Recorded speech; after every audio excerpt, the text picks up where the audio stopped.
ډي آی جي صاحب ته خواست کوو، ډي پي او صاحب ته خواست کوو او آی جي ته خواست کوو چې د دې ډي ایس پي خلاف د خامخا قانوني کارروی وشي. پته به ولګي د ده دا کارنامې به ټولې مخامخ شي او موږ ټول ګواهان ناست یو او په قسم په قرآن یې درته وایو مونږ سره کم زیاتې او ظلم کیږي او د تیرو 50 کالونه کیږي. مونږ پر امن خلک یو، امن نه خرابو. مونږ چرې چې کوم دی فساد نه دی خوښ کړی، مونږ د قانون لاره اختیار کړې ده. هر کله چې دا مسئلې رالې مونږ عدالتونو ته لاړلو، مونږ خپل کیسونه وکړل، مونږ تر های کورټ او سپریم کورټ ته پورې ورسېدلو او دغه ځایونو ته رسېدل اسان کار نه دی. زما خپل کیس دی 39 کاله وشو، 39 کاله دا پوره یو ژوند دی. زه سټوډنټ وم چې دا شروع شو. د دې نورو نه تپوس وکړه کاکي کاکا تاسو ولیده، یعنې د دومره غټ جایداد مالک د 3 مرلو په کور کې اوسي، پردی مزدورۍ کوي، دا د کوم ځای انصاف دی؟ ما د سپریم کورټ او د پورې لاړم، فیصلې مې کړي دي. ما ته دا وینا کېږي چې غاړه کې واچوه امیل یې کوه ګرځوئ. ولې دا انتظامیه د څه دپاره ده او دا پولیس د څه دپاره دی؟ چې هر کله مونږ قانوني لاره اختیار کړله او نه کېږي نو بیا به دا بلې لارې ته به مجبوروي. مونږ وایو دلته چې کوم دی اډمنسټریشن دی چې ای ایس سی له ورشي به درته یوه بانه جوړه کړي، چې بل له ورشي بله بانه به جوړه کړي، چې دلته ډي ایس پي له ورشي هغه خو لا یو بل غونده شی دی. اکو دې وکته بس خو چې تپوس دې وکړي نو زر به درته دا قرآن مې دي وایي په دې به درته لاس کېږدي او یا به درته په قسمونو شي. او کرپټ ترین سړی دی په دې پولیس فورس کې.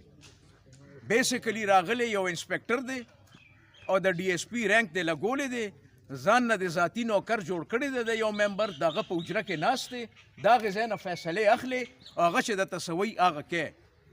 تا له شرم نه درځي؟ پرون تا سره دې سړي څه وکړل چې هغه جلوس وښکه او په کوم بېعزتۍ ته د هغې ځای نه راکوز کړې؟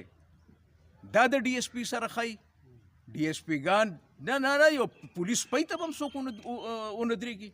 قسم په خدای که درته یو سپی رانیغ شو چې جواب یې ونه کې. دا داسې کسانو له مشري ورکړې ده، دا زموږ مشران جوړ شوي دي. دوی نه موږ څه توقع وکړو چې لاړ شي هغلته په مینت او په زارۍ کار چلی، بیا لا پکې دمکۍ هم ورکوي. بیګی داسې چل کړی دی چې دا خان چې دا ځان نه دا مشروط جوړ کړی دی، دی پکې لا ورته وایي یو کشر هلک دی او هغه چې کوم دی بیګا تلي دي پیښور کې په ټاون کې پې چاپه والې ده، په 212 کې پې پرچه ورکړی چې ته مخروران ساتې. دا خو دواړه رونه دي په یو کور کې اوسي، تلې هغه نشته او چاپه دې پې والې ده او اف آی آر دې پې درج کړی دی. ولې دا به سالار ته ښیمه، هغه وی چې دا ونیسه نو دا به ما ته ښیې. ته د دې دپاره ډي ایس پي ناست دی؟ دا تماشه دې جوړه کړې ده؟ ته د دې نه نه خبر چې دا کیس چې کوم شو دا چا کړی دی؟ په بېګناو دې ورواړو؟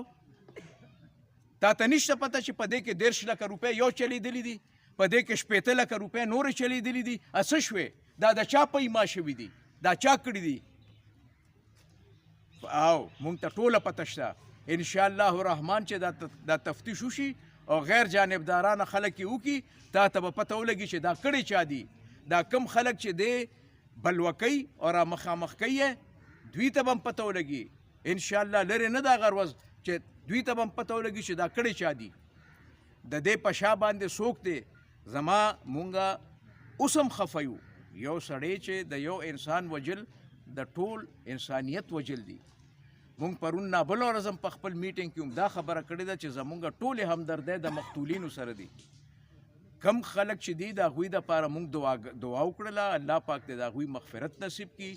هغوی چې کم دي د بل په سازش کې لاړل، دا قوم له چې دی اشتعال ورکوي او را بلوکوي یې، د ده پکې صرف خپل مقصد دی، خپل مقصد سر ته رسوي او دا خلک روباسي او بې ګناه خلک پکې مطلب دا دی چې را لړي. دا سیاست د ځان سره سنبال کا، ته لا دومره هوښیار نه اوس دې میدان ته راوتې او نه ته دا کارونه په زور په چا کولی شي. زما د قسم چې ستا غوندې د 200 کسانو جواب لرو، داسې به یې دله درکړو چې یاد به ولرئ. او تاسو ویلي دي چې زه به د ده کور وانم، ته یو لوټه د ده راوغورځوه نو بیا د خپل کور تماشه کوه.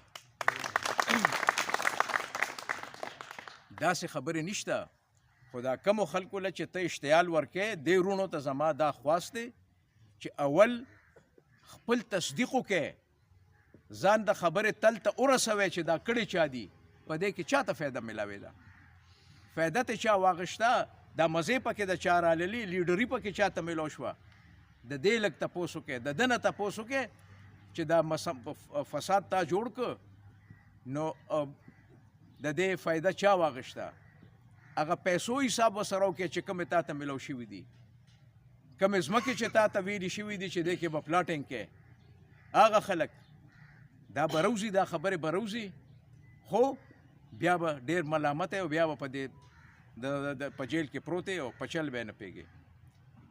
مونږ هر قسمه د امن خبرې چې کوم دي هغې ته تیار یو.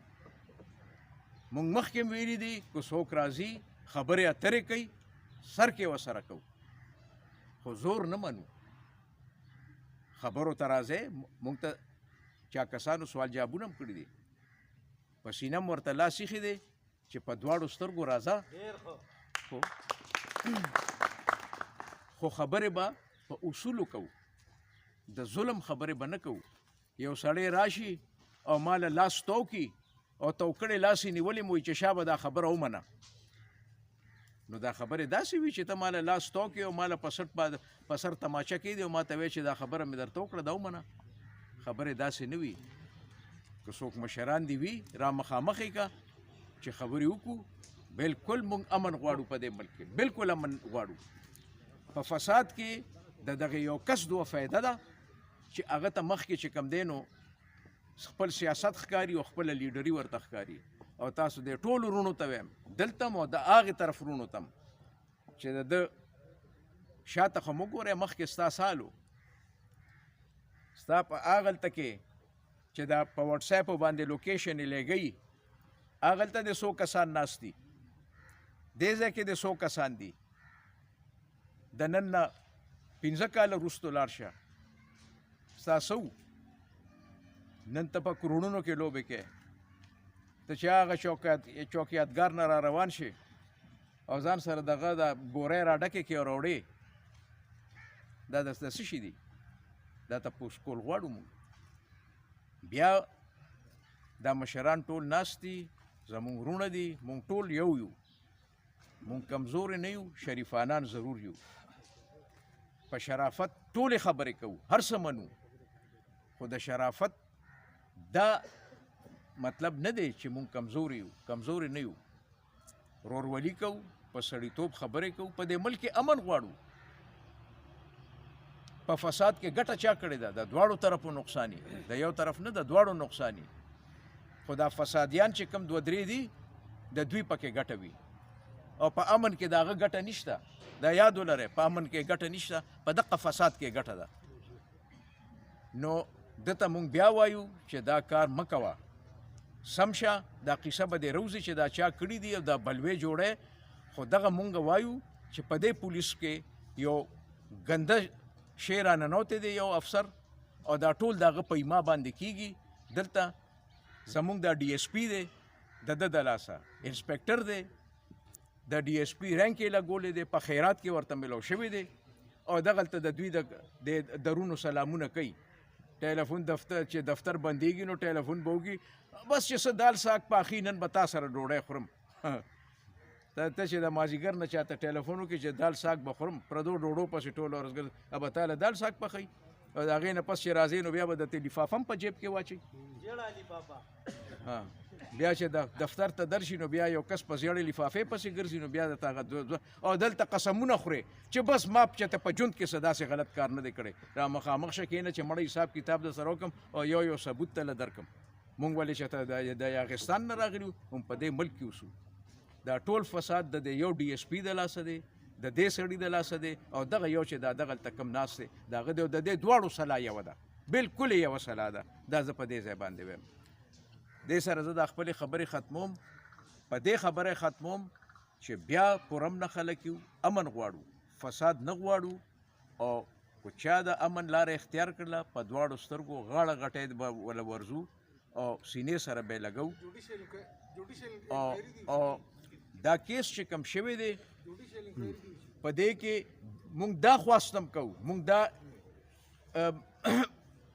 ډیمانډ کوو چې که په دې کې جوډیشل انکوایري وشي نو ډیره به ښه وي. په دې کې د جوډیشل انکوایري مقرر شي، تاسو ته به پته ولګي چې دا چا کړي دي او د دې په شا څوک وو. مونږ ته پته شته چې دا چا کړي دي، تاسو ته د نورو خلکو ته به پته ولګي چې دا چا کړي دي. والسلام. د دې فورم نه ډي آی جي صاحب ته خواست کوو، ډي پي او صاحب ته خواست کوو او آی جي ته خواست کوو چې د دې ډي اس پي خلاف د خامخا قانوني کارروی وشي. پته به ولګي د دا کارنامې به ټولې مخامخ شي او موږ ټول ګواهان ناست یو او په قسم په قرآن یې درته وایو. نو مهرباني به چې په دې کیس کې د جوډیشل انکوایري وشي او د دې ډي اس پي خلاف د تحقیقات وشي. مهرباني.